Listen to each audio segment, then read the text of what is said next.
Students, welcome to my channel God Classes. तो बच्चों, उम्मीद है कि सेट्स की जो मैंने सीरीज एक कंटिन्यू की थी तो उसमें सेट्स के बारे में आप काफ़ी कुछ समझ गए होंगे।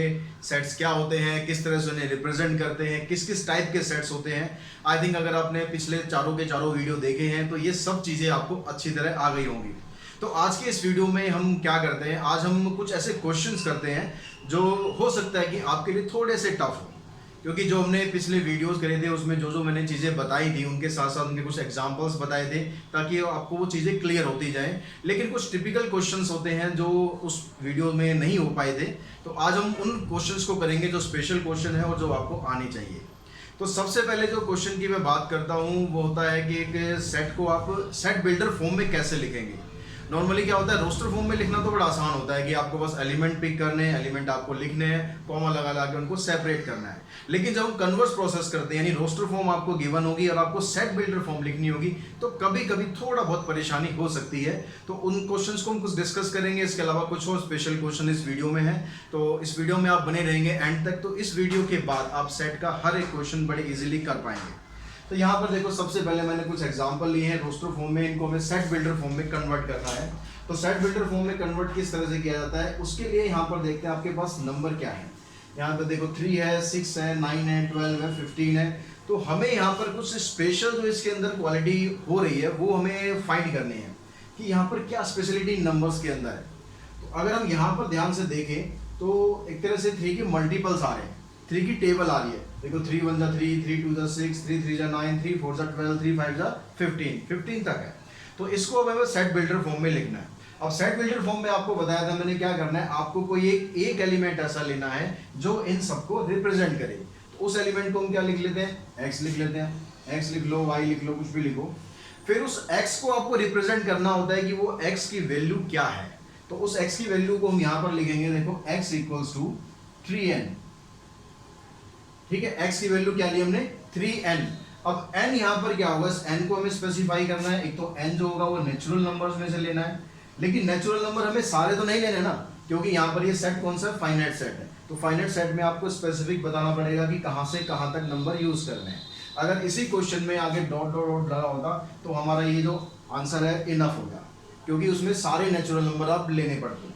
लेकिन यहाँ पर हमें नेचुरल नंबर लेने हैं 5 तक। तो हम इसको कैसे लिख सकते हैं कि जो x की वैल्यू है ग्रेटर देन और इक्वल्स टू 1, लेस देन और इक्वल्स टू 5। यानी x की वैल्यू 1 हो सकती है, 2 हो सकती है, 3, 4 और 5 तक हो सकती है, क्योंकि x क्या है यहाँ पर और n क्या है यहाँ पर, सॉरी यहाँ पर n लिखना है आपको।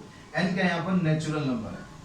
तो n की वैल्यू 1 से लेकर 5 तक जैसे जैसे आप यहाँ पर पुट करोगे तो आपके पास ये एलिमेंट सारे के सारे आ जाएंगे।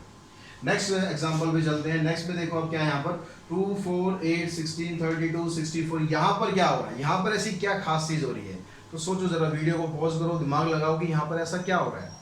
तो यहाँ पर अगर आपने ये सोचा हो कि 2 के मल्टीपल आ रहे हैं तो आप ठीक नहीं हो, थोड़ा सा गलत हो। क्योंकि 2 के मल्टीपल में क्या होता है, अगर यहाँ 2 है, 4 है, यहाँ तक ठीक है, लेकिन 4 के बाद 6 आना चाहिए था अगर 2 का मल्टीपल होता। 2 की टेबल अगर होती तो 2 2 1 जा 2, 2 2 जा 4, 2 3 जा 6, लेकिन 6 तो यहाँ पर मिसिंग है।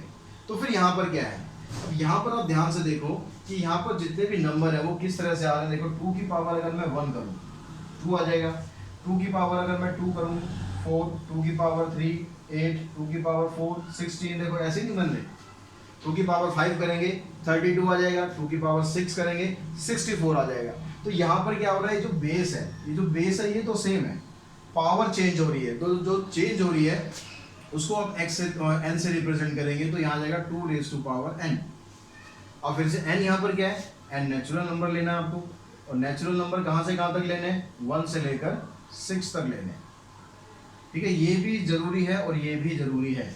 अगर आप यहाँ पर कुछ नहीं लिखते हैं दैट मीन्स n कुछ भी हो सकता है। n का मतलब कि उसमें रियल नंबर भी पुट कर सकते हो। अगर आपने ये स्पेसिफाई नहीं किया है, ये स्पेसिफाई कर दिया दैट मीन्स n यहाँ पर नेचुरल नंबर आपको लेना है 1 से लेकर 6 तक। अब नेक्स्ट पे देखते हैं, नेक्स्ट में क्या हो रहा है।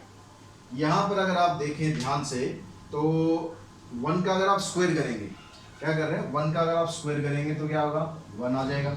अगर आप 2 का स्क्वायर करेंगे तो क्या आ रहा है, 4, 3 का स्क्वायर करेंगे 9, 4 का स्क्वायर करेंगे 16, इसी तरह से 10 के स्क्वायर तक जा रहा है। ठीक है, ऐसे बन रहा है ना। देखो तो बस ये चीज आपको पकड़नी है कि यहाँ पर क्या खास चीज दी हुई है। अगर वो आपने पकड़ ली तो सेट बिल्डर फॉर्म बड़े आराम से बना लेंगे। अब यहाँ पर देखो क्या चीज चेंज हो रही है, जो पावर है, देखो पावर सेम है, सब में स्क्वायर है, तो पावर को चेंज नहीं करना, उसका बेस चेंज हो रहा है। तो यहाँ पर आप कैसे लिख सकते हो, x equals to n square, n change हो रहा है, जो चेंज हो रहा है ना वही एन रखना, ये चीज ध्यान रखना, स्क्वायर चेंज नहीं हो रहा है, एन चेंज हो रहा है। अब एन क्या है यहाँ पर, फिर से नेचुरल नंबर है, तो एन नेचुरल नंबर है। अब कहाँ से कहाँ तक है, एन जो है 1 से लेकर कहाँ तक है, 10 तक है, क्योंकि बीच में डॉट डॉट डॉट देके 100 तक आ रहा है, यानी 1 के स्क्वायर से लेकर 10 के स्क्वायर तक आप करेंगे तो ये सारे के सारे एलिमेंट आ जाएंगे। अब नेक्स्ट पे चलते हैं। नेक्स्ट देखो क्या है, 1/2, 2/3, 3/4। अब इसमें क्या हो रहा है, यहाँ पर देखो 1 है, इस 1 को मैं ऐसे भी तो लिख सकता हूँ 1/1 + 1। इसको अगर मैं लिखूँ तो ऐसे लिख सकता हूँ 2/2 + 1। इसको लिखेंगे तो 3/3 + 1। इसी तरह से अगर लास्ट में हम चलेंगे तो n/n + 1 हो गया ना, यानी जो टर्म है ऊपर आप ले रहे हो उसमें +1 ऐड करना है। तो यहाँ पर जो चेंज नहीं हो रहा है वो क्या हो रहा है, ये जो +1 आ रहा है ये चेंज नहीं हो रहा। तो यहाँ पर आप कैसे लिखेंगे, x क्या है यहाँ पर, x इक्वल्स टू n/n + 1। ये +1 चेंज नहीं हो रहा है, n चेंज हो रहा है। और n कहाँ से स्टार्ट हो रहा है, n नेचुरल नंबर से स्टार्ट हो रहा है 1 से। अब यहाँ पर क्योंकि डॉट डॉट डॉट लगा हुआ है यानी इनफाइनाइट सेट है, इनफाइनाइट सेट है, तो इसमें आप n की वैल्यू स्पेसिफाई करने की जरूरत नहीं है कि n आपको कहाँ से कहाँ तक लेना है। n की वैल्यू क्या होगी, होल नेचुरल नंबर होगी, जितने भी नेचुरल नंबर है वो सारे के सारे हो गए। 1 से स्टार्ट करेंगे, देखो यहाँ पर अगर आपने रखा 1/1 + 1 यानी आ जाएगा 2। जब आप 2 रखेंगे तो यहाँ पर आ जाएगा 3, जब आप 3 रखेंगे तो यहाँ पर आ जाएगा 4। तो इस तरह से बस आपको क्या करना है, जो भी नंबर्स दिए हुए रोस्टर फॉर्म में उनमें क्या क्वालिटी स्पेशल आ रही है वो पकड़नी है। वो आपने पकड़ ली तो बड़े इजीली ये सारे क्वेश्चन आप सेट बिल्डर फॉर्म में कन्वर्ट कर पाएंगे। तो इसी तरह के कुछ क्वेश्चंस आप प्रैक्टिस करें, और कुछ अगर डाउट होता है, कुछ क्वेश्चंस होता है तो मुझे कमेंट बॉक्स में जरूर बताएं, तो वो भी मैं आपका डाउट दूर जरूर करूंगा। अब इसके अलावा अगले क्वेश्चंस पे चलते हैं। तो बच्चों ये 2 स्पेशल क्वेश्चन हो रहे हैं, सबसेट से रिलेटेड क्वेश्चंस हैं, बड़े अच्छे क्वेश्चंस हैं और नॉर्मली एग्जाम में कई बार आते हैं। तो सबसे पहला क्वेश्चन देखते हैं, 2 finite set A and B have M and K elements. 2 finite set हैं, उसके अंदर M और K एलिमेंट्स हैं। तो हमारे पास यहाँ से क्या इन्फॉर्मेशन बन गई कि सेट A के अंदर कितने एलिमेंट है, M एलिमेंट है, और सेट B के अंदर कितने एलिमेंट है, K एलिमेंट है। ये 2 चीज आ गई हमारे पास। If the ratio of the cardinal number of power set of A, अब पावर सेट ऑफ A में हम जो कार्डिनल नंबर निकालते हैं तो उसमें क्या होता है, उसका फार्मूला क्या होता है, हमें क्या फाइंड करना है, n ऑफ P, यानी पावर सेट ऑफ A के कार्डिनल नंबर, यानी number of element in power set. तो पावर सेट में उतने ही एलिमेंट होते हैं जितने सबसेट में बनाते हैं, और सबसेट का फार्मूला क्या था, याद है, पिछले वीडियोस अगर आपने ध्यान से देखे होंगे तो जरूर आपको याद होगा, अगर नहीं भी याद है तो भी कोई बात नहीं, अब मैं बता रहा हूँ, आप याद रखना लेकिन आगे से। तो किसी भी पावर सेट के अंदर उतने ही एलिमेंट होते हैं जितने उसके सबसेट होते हैं, और सबसेट का फार्मूला होता है 2⁻n। यहाँ पर n की जगह क्या हो जाएगा, m हो जाएगा, क्योंकि उसके अंदर m एलिमेंट है। सेम ऐसे यहाँ पर n of power set of B, ये आ जाएगा आपके पास 2⁻k। तो यहाँ तक की इंफॉर्मेशन आपके पास आ गई। अब यहाँ दिया हुआ है कि ratio of cardinal number of power set of A, and यहाँ भी पावर सेट ही आएगा, वो मैंने बीच में स्किप कर दिया था क्वेश्चन स्पेस की वजह से। तो power set of B is 64:1, यानी यहाँ पर ये जो 2 एलिमेंट हमने लिए हैं इनकी रेशो आपको दी हुई है 64:1। तो हमारे पास क्या बना यहाँ से कि 2⁻m अपॉन में 2⁻k इक्वल्स टू 64/1। अब यहाँ पर क्या हम लॉ ऑफ एक्सपोनेंट लगा लेते हैं, इन दोनों को आप सॉल्व करेंगे तो 2⁻m - k, यहाँ से देखेंगे तो 2⁻6, क्योंकि 2 को आप 6 टाइम्स लिखेंगे तो 64 आ जाएगा। अब दोनों का क्योंकि बेस सेम है तो उनकी जो पावर है वो भी सेम हो जाएगी, यानी m - k की वैल्यू आ गई 6। ये आपके पास बन गई फर्स्ट इक्वेशन। और सेकंड इक्वेशन के लिए इसने आपको यहाँ दिया हुआ है Na + Nb। Na में कितने एलिमेंट है, m एलिमेंट है, Nb में कितने एलिमेंट है, k एलिमेंट है। तो यहाँ से आपके पास क्या इक्वेशन बनेगी, m + k = 12। ये इक्वेशन बन गई सेकंड। अब इन 2 इक्वेशंस को आप इजीली सॉल्व कर सकते हैं। आपने 10th क्लास में बहुत सारे मेथड पढ़े हैं, तो उनमें से आप कोई भी मेथड यहाँ लगा देते हैं। यहाँ अगर एलिमिनेशन मेथड आपको याद हो तो आप सिंपली इन दोनों को नीचे लिखेंगे, ये कैंसिल हो जाएगा। 2m - k की वैल्यू तो 6 है, इसकी वैल्यू 12 है, तो ये कैंसिल हो गया, यहाँ पर आ गया 18, तो m की वैल्यू आ गई 9। अब m की वैल्यू को आप यहाँ सेकंड में पुट करेंगे तो 9 + k = 12, तो यहाँ से आपके पास k की वैल्यू निकल जाएगी 3। समझ में आ गया होगा क्वेश्चन अच्छी तरह। लगभग सेम इसी पैटर्न पर ये क्वेश्चन है। तो ये जितने भी सबसेट वाले क्वेश्चन होते हैं बस इनको एक बार ढंग से समझ लेंगे आप तो सारे क्वेश्चन इजीली कर पाएंगे। यहाँ पर क्या है देखिए, दो फाइनाइट सेट है m n k, उसके अंदर एलिमेंट है। तो यहाँ भी हम मान लेते हैं सेट A है और एक सेट B है। ठीक है, हम यहाँ सेट A के अंदर एलिमेंट है m और सेट B के अंदर एलिमेंट है k। If the total number of subset of first set is 56 more than the total number of subset of second set, अगर हम इसके सबसेट निकालेंगे, इसके सबसेट क्या बनेंगे, इसके सबसेट बन जाएंगे 2 रेज़ टू पावर m और इसके सबसेट क्या बनेंगे, इसके सबसेट बनेंगे 2 रेज़ टू पावर k। ठीक है, ऐसे ही होता है ना फार्मूला जो हमने पिछले क्वेश्चन में भी किया। अब यहाँ पर क्या कह रहा है कि जो पहले वाला सेट है, total number of subset of first set, यानी ये 2 raise to power m is 56 more than the total number of subset of second set। जो दूसरे वाला सेट है उसके जो टोटल नंबर ऑफ सबसेट बनेंगे उनसे कितना ज्यादा होगा, 56 ज्यादा होगा। तो ये आपके पास इक्वेशन है। पहले वाला यहाँ दोबारा एक बार ध्यान से समझ लेंगे। जो पहले वाला सेट है, यहाँ कह रहा है total number of subset of first set, ये आ गया आपके पास total number of subset of first set is 56 more than, यानी 56 ज्यादा होगा तो 56 प्लस कर देंगे। किस में प्लस करेंगे, total number of subset of second set, जो सेकंड वाला सेट है उसके सबसेट से 56 ज्यादा होगा। तो यहाँ पर जो इसके सबसेट आएंगे उसमें आप 56 ऐड करोगे। अब यहाँ पर 2 raise to power m minus 2 raise to power k equals to 56। अब यहाँ पर आपको क्या करना है, ये जो 56 है इसको प्राइम फैक्टर निकाल के यहाँ पर देखते हैं किस फॉर्मेट में आएगा। तो 56 आता है 8 इंटू 7, 8 को आप लिख सकते हैं 2 रेज़ टू पावर 3, इसको आपने लिखा 2 रेज़ टू पावर 3 इंटू में 7। तो यहाँ पर ये जो आपके पास दो अलग अलग टर्म आ रही है, इसमें भी आप क्या करो, यहाँ से आप 2 raise to power m common निकाल लो। मतलब कॉमन निकालेंगे तो यहाँ तो 2 रेज़ टू पावर m तो कॉमन निकल गई, लेकिन यहाँ पर तो है नहीं। तो इसको हम क्या करेंगे, ऐसा करते हैं m की बजाय यहाँ पर k निकालो ताकि यहाँ पर आपको 1 मिल जाए। इधर क्या हो जाएगा 2 raise to power m minus k minus 1, ये बराबर हो गया आपके इसके। समझ में आई बात। यहाँ पर मैंने यहाँ पर क्या किया, इधर मेरे को 1 रखना है तो 2 रेज़ टू पावर k मैंने कॉमन निकाल दिया। अब इसमें 2 रेज़ टू पावर k नहीं है, जिसमें अगर कॉमन नहीं होता तो उसमें क्या कर देते हैं, डिवाइड कर देते हैं। तो इसको हम ऐसे लिख सकते थे 2 raise to power m divided by 2 raise to power k। तो यहाँ से अब क्या करेंगे, लॉ ऑफ एक्सपोनेंट लगाकर उसको इस फॉर्मेट में लिख देंगे।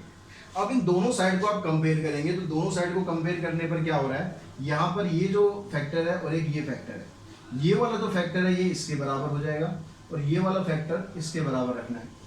तो दो साइड आपस में इक्वल होती हैं तो उनके फैक्टर्स भी आपस में इक्वल होने चाहिए, यानी 2 रेज़ टू पावर k ये बराबर हो जाएगा 3k, 2 raise to power 3k, और इसको मिटा देते हैं।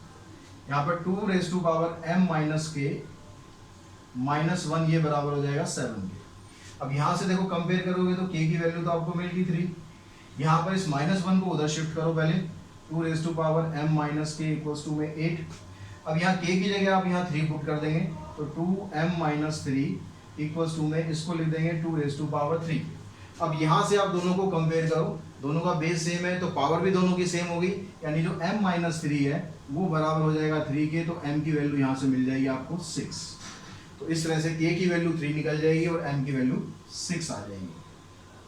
तो इस तरह से आप इस तरह के जो क्वेश्चंस हैं उनमें बस आपको कंडीशंस फॉलो करते हुए चलना है। फार्मूला आपको याद होना चाहिए सबसेट का, बड़े आराम से ये सारे क्वेश्चन निकल जाएंगे। इसी तरह के क्वेश्चंस आपके बुक में और भी हैं, उनको आप प्रैक्टिस कीजिए ताकि इसमें और अच्छी तरह आपको परफेक्शन मिल जाए। तो जो नेक्स्ट क्वेश्चन है यहाँ पर कहता है कि there are 200 person with a skin disorder, 120 had been expose to chemical C1। ठीक है, 200 लोग हैं टोटल आपके पास, उसमें से 120 जो है वो केमिकल C1 पर एक्सपोज होते हैं, 52 chemical C2 and 32 both the chemical. Find the number of person expose to, कितने लोग उस पर केमिकल पे एक्सपोज हुए, तो वो आपको फाइंड करना है। अब यहाँ पर देखो ये जो 200 दिया हुआ है, टोटल 200 है, लेकिन 200 यहाँ पर यूनिवर्सल है, यूनियन नहीं है। क्यों नहीं है, देखो क्वेश्चन में आगे आपसे पूछा हुआ है C1 और C2, यानी C1 या C2 दो, यहाँ पर यूनियन आपसे पूछा हुआ है, दैट मीन्स। और यहाँ पर ये भी नहीं दिया हुआ कि जितने भी लोग थे वो सारे के सारे किसी ना किसी केमिकल पर एक्सपोज हुए हैं। ठीक है, तो यहाँ पर क्या है 200 के पास यूनिवर्सल सेट है। अब आपके पास क्या क्या दिया हुआ है, मान लेते हैं जो केमिकल C1 पर एक्सपोज हुए हैं उसको हम सेट ए से डिनोट कर लेते हैं। तो Na आपके पास हो गया 120, Nb यानी जो केमिकल C2 पे एक्सपोज हुए हैं वो कितने हो गए 50, और जो दोनों में एक्सपोज हुए हैं वो हो गए हमारे पास 30। तो अगर आप वेन डायग्राम देखें आप, तो वेन डायग्राम में आपसे ये दो सेट हो गया आपके पास ए और बी। और क्वेश्चन में आपसे पूछा क्या गया है, क्वेश्चन में कहता है कि chemical C1 but not C2। जो केमिकल C1 है, C1 को हमने डिनोट किया सेट ए से, तो आपको सिर्फ ये बताने हैं, ठीक है, ये वाले बताने, यानी जो कह रहा है कि chemical C1 but not C2, यानी आपको A माइनस बी फाइंड करना है। ठीक है, क्या फाइंड करना है, A माइनस बी, जिसमें आपको A के एलिमेंट लेने हैं, B वाले जो कॉमन है उनको छोड़ देना है। तो इसमें जो कार्डिनल नंबर के मैंने कुछ स्पेशल आपको फार्मूलेस बताए थे वो यहाँ पर हम यूज करेंगे। तो Na माइनस बी बराबर किसके हो जाएगा, Na minus Na intersection B. तो ये दोनों ही आपके पास क्वेश्चन में अवेलेबल है। तो 120 इधर आ गया, उसमें से आप इंटरसेक्शन माइनस कर देंगे तो ये आ गए 90। सेम इसी पैटर्न पर आप देखेंगे C2 बट नॉट C1। अब आपको ये वाला पार्ट निकालना है कि C2 पर एक्सपोज हुआ है लेकिन C1 वाले उसमें से छोड़ देने हैं आपको, यानी NB माइनस A फाइंड करना है। तो यहाँ पर आ जाएगा NB minus NA intersection B। तो इसके हिसाब से अगर आप वैल्यू पुट करेंगे तो आ जाएगा 50 माइनस 30, यानी आंसर आ गया यहाँ पर 20। थर्ड में पूछ रहा है कि चाहे वो केमिकल C1 पर एक्सपोज हुए हैं या CO2 पर एक्सपोज हुए हैं, यानी सब निकालने हैं आपको। सब निकालने का मतलब है कि ये जो पूरा सेट है ये वाला, ये सब निकालना है, यानी आपको Na यूनियन B फाइंड करना है। तो यूनियन का फार्मूला हमारे पास होता है Na plus NB minus Na intersection B। तो क्वेश्चन की बस आपको लैंग्वेज समझनी है कि क्या क्या आपको दिया गया है और क्या क्या आपसे पूछा गया है, उसके हिसाब से आप इसको सॉल्व करते जाएंगे। हो गया 170 माइनस 30 यानी 140। तो बड़े आराम से आप ये क्वेश्चन निकाल सकते हैं। बस आपको क्या करना है, कहीं पर अगर कंफ्यूजन भी होती है तो वेन डायग्राम बना लो, वेन डायग्राम से सारी की सारी कंफ्यूजन आपकी दूर हो जाएगी। अब नेक्स्ट क्वेश्चन पर चलते हैं। तो बच्चों नेक्स्ट क्वेश्चन क्या है हमारे पास, नेक्स्ट क्वेश्चन में कहता है कि A and B are two sets such that and A minus B equals to 14 plus x and B minus A equals to 3x and A intersection B equals to x. Draw a Venn diagram to represent it. तो सबसे पहले तो हमें इसको represent करना है Venn diagram के through, यानी यहाँ तो आपको वेन डायग्राम बनाना ही बनाना है, कंपलसरी है। If NA equals to NB then find x and NA union B. तो पहले तो हम वेन डायग्राम बना लेते हैं। यहाँ पर क्योंकि दो सेट है और दोनों सेटों का जो इंटरसेक्शन है वो भी यहाँ पर कुछ ना कुछ दिया हुआ है, तो दोनों सेट आपको ओवरलैप करके बनाने हैं। तो ये हमने दोनों सेट बनाए, सेट A आ गया और सेट B आ गया, ये हो गया A और B। अब यहाँ पर देखें A माइनस बी कौन सा पार्ट होता है, तो ये वाला हिस्सा होता है, ये वाला, ये होता है A माइनस बी। ठीक है, ये हो गया हमारे पास A माइनस बी। तो इसमें कितने एलिमेंट है, इसमें देखो 14 प्लस x एलिमेंट है। तो यहाँ पर आ गया आपके पास 14 प्लस में x एलिमेंट, तो यहाँ पर हमने लिखा 14 प्लस x एलिमेंट। ठीक है, अब उसके बाद फिर क्या कहता है कि NB माइनस A, ये वाला हिस्सा हो गया। इसमें कितने एलिमेंट बता रहा है, इसमें बता रहा है आप लोगों को 3x, तो यहाँ पर आ गया 3x। उसके बाद कहता है NA इंटरसेक्शन B, तो इंटरसेक्शन आपका ये बीच वाला पार्ट होता है, इसमें कह रहा है कि x एलिमेंट है। तो देखो वेन डायग्राम से हमने ये रिप्रेजेंट कर दिया, इतना काम तो हमारा हो गया। अब उसके बाद आगे कहता है कि आपको x फाइंड करना है और यूनियन फाइंड करना है। तो x और यूनियन फाइंड करने के लिए आपको एक कंडीशन और दी है कि NA और NB दोनों इक्वल है। तो हम NA और NB को लेके चलते हैं। तो यहाँ दिया हुआ बिकॉज NA इक्वल्स टू में NB, यानी A के में कितने एलिमेंट है और B में जितने एलिमेंट है वो आपस में बराबर है। अब यहाँ पर देखो आप A में कितने एलिमेंट है, जब आप सेट A लोगे तो सेट A तो ये पूरा होगा ना, ठीक है, यहाँ से लेकर ये पूरा होगा सेट A। तो इस A के अंदर कितने एलिमेंट आ रहे हैं, A के अंदर देखो 14 प्लस x भी आ रहा है और x भी आ रहा है। तो यहाँ पर आप इसकी जगह पुट कर देंगे 14 प्लस x, यानी ये वाला एलिमेंट प्लस ये वाला एलिमेंट। सेम हमें यहाँ पर करना है जो NB है, NB में कितने एलिमेंट आ रहे हैं 3x प्लस x, तो यहाँ पर आ गया 3x प्लस x। अब इसको आपको सिंप्लीफाई करना है, तो x और x यहाँ पर हो गया 2x और उस साइड हो गया 4x। तो 2x को आप उधर ले जाओ, माइनस हो जाएगा, 2x आ जाएगा, x की वैल्यू आ जाएगी 7, x की वैल्यू निकल गई। अब उसके बाद कहता है NA यूनियन B, तो सेकंड पार्ट में आपको बताना है NA यूनियन B।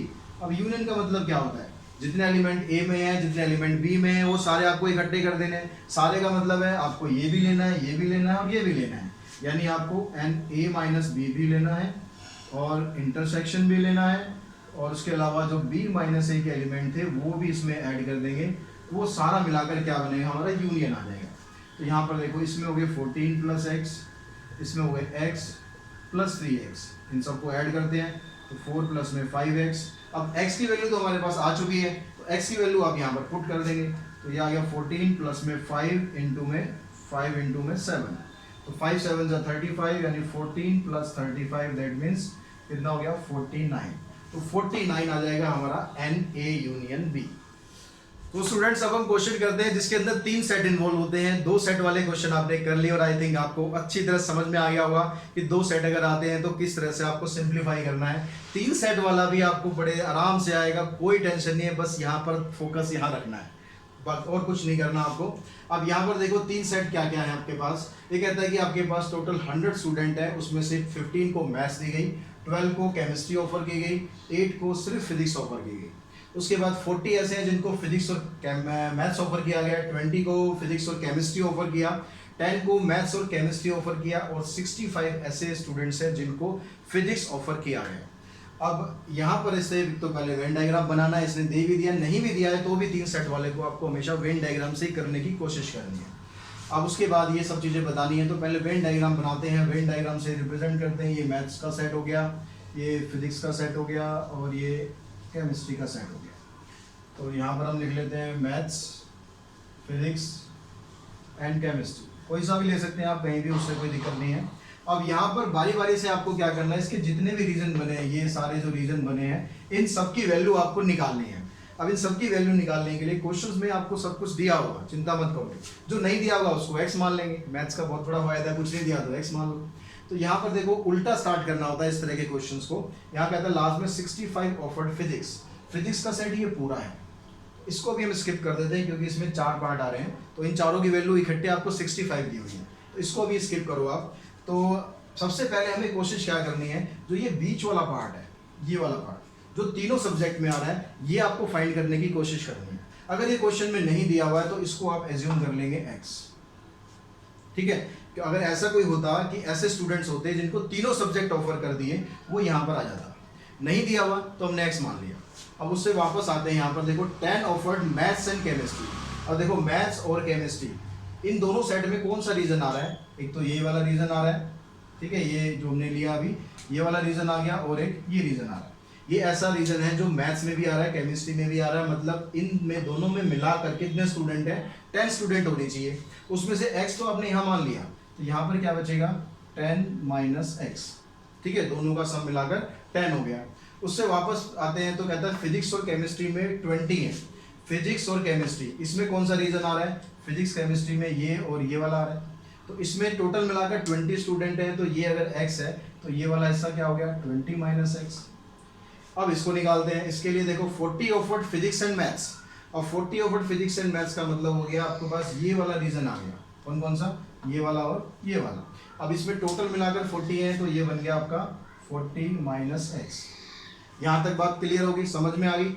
अब यहाँ से आगे हम चलते हैं कि 8 offered only physics, only physics ध्यान देंगे, ओनली फिजिक्स में कौन सा रीजन आ रहा है, ये वाला रीजन आ रहा है, ये सिर्फ ओनली फिजिक्स, ये तीनों पार्ट इसमें नहीं आएंगे, सिर्फ और सिर्फ फिजिक्स कह रहा है। तो यहाँ पर दिया हुआ है आपको 8, तो ये वाला जो हिस्सा है ये 8 के बराबर आ गया। और 12 offered chemistry only, chemistry only का मतलब केमिस्ट्री ओनली में ये वाला पार्ट आ गया, ये कितना दिया हुआ है आपको, ये दिया हुआ है 12। उसके बाद देखो 15 ऑफर्स मैथ्स ओनली, तो मैथ्स ओनली का मतलब इसमें ये वाला हिस्सा आ गया, इसमें कितना दिया हुआ है आपको 15, तो यहाँ पर ये वैल्यू आ गई आपके पास 15। तो यहाँ तक आई थिंक आप सबको क्लियर हो गया होगा कि क्या क्या वैल्यू आपने लेनी है। अब उसके बाद हम यहाँ से x की वैल्यू निकालने की कोशिश करते हैं। अब x की वैल्यू जब आप यहाँ पर निकालेंगे तो क्या करना है, इसके लिए आपको इसका यूज करना है 65 ऑफर्ड फिजिक्स, फिजिक्स में ये भी है, ये भी है, ये भी है, ये भी है, इन सब का टोटल कितना है 65 है। तो यहाँ पर इन सब का टोटल कर दो, क्या क्या आपके पास 40 minus x, x 20 minus x plus 8 equals to 65। यहाँ पर सिंप्लीफाई करेंगे इसको, cancel, 60 plus 8 68 minus x equals to 65, इसको सॉल्व करोगे तो x की वैल्यू आ जाएगी 3। तो ये वाला जो रीजन है इसमें 3 स्टूडेंट ऐसे आ गए जिनको तीनों सब्जेक्ट दे दिए, भैया फिजिक्स भी पढ़ो, केमिस्ट्री भी पढ़ो और मैथ्स भी पढ़ो। और उसके बाद आप यहाँ से पूछता है आपसे कि how many student offered maths, offered maths का मतलब है मैथ्स, उसमें ओनली शब्द हटा दिया उन्होंने, ओनली का तो हमें दिया ही हुआ था। तो मैथ्स में क्या हो रहा है, मैथ्स में ये पूरा सेट आ रहा है, ये वाला, तो मैथ्स में पूरा सेट आ रहा है, तो इन सब का जो टोटल है वो आपको फाइंड करना है। क्या हो गया, 15, 40 माइनस एक्स और 10 माइनस एक्स। इसको सिंप्लीफाई करते हैं तो कितना आ गया, देखो 50, 60, 65, 65 माइनस एक्स, यानी 65 माइनस 3, तो ये आ गया आपके पास 62 स्टूडेंट्स ऐसे आ गए जिनको मैथ्स ऑफर की गई है। फिर उसके बाद पूछता है केमिस्ट्री। केमिस्ट्री का सेट ये वाला हमारा नीचे वाला, ये केमिस्ट्री है पूरा, तो इसमें भी ऐसे ही करते हैं, सबका टोटल कर देते हैं। 10 minus x plus x, 20 minus x plus 12, इसको सिंप्लीफाई करो, यहाँ से cancel, 30, 40, 42 minus x, 42 minus x का मतलब 42 माइनस 3 यानी आ गया 39। तो 39 स्टूडेंट ऐसे हैं जिनको केमिस्ट्री ऑफर की गई। उसके बाद थर्ड पार्ट आता है कि did not offer any of the above, यानी ऐसे भी स्टूडेंट यहाँ पर थे जिनको कोई सब्जेक्ट नहीं दिया गया, इनमें से किसी के लायक नहीं समझा गया। तो उसके लिए क्या करना है आपको, जो यूनिवर्सल है 100 स्टूडेंट, उसमें से इन सबको माइनस कर देना है, क्योंकि ये स्टूडेंट कौन से हैं जिनको कोई ना कोई सब्जेक्ट ऑफर किया गया है, हमें वो निकालने हैं जिनको ये वाले सब्जेक्ट ऑफर नहीं किए। तो थर्ड पार्ट में क्या करना है आपको, 100 में से इन सब का टोटल माइनस करना है। अब सबका टोटल निकाल दो, 15, 40 minus x, 8 x, 20 minus x, 10 minus x और 12। इन सब को सिंप्लीफाई करो, कितना है आपके पास, ये इससे कैंसिल, बाकी जो टर्म्स है एक्स वाली टर्म ये हो गई -2x, और जो नंबर्स हैं उनको आप टोटल कर लो, कितने हो गए, देखो यहाँ पर 15 और 40 55, 55 प्लस 8 63, 73, 93, 93 प्लस में 12, तो कितना हो गया 105। अब यहाँ पर आप क्या करेंगे, इसका डबल कर देंगे, x की वैल्यू जब आप यहाँ पुट करेंगे तो 2 3 6 -6 प्लस में 105, 105 में से 6 माइनस करेंगे तो आ जाएगा 99, 100 माइनस 99 यानी 1 स्टूडेंट, यानी एक स्टूडेंट ऐसा था जिसको ना तो फिजिक्स दी गई, ना केमिस्ट्री दी गई और ना ही मैथ्स दी गई।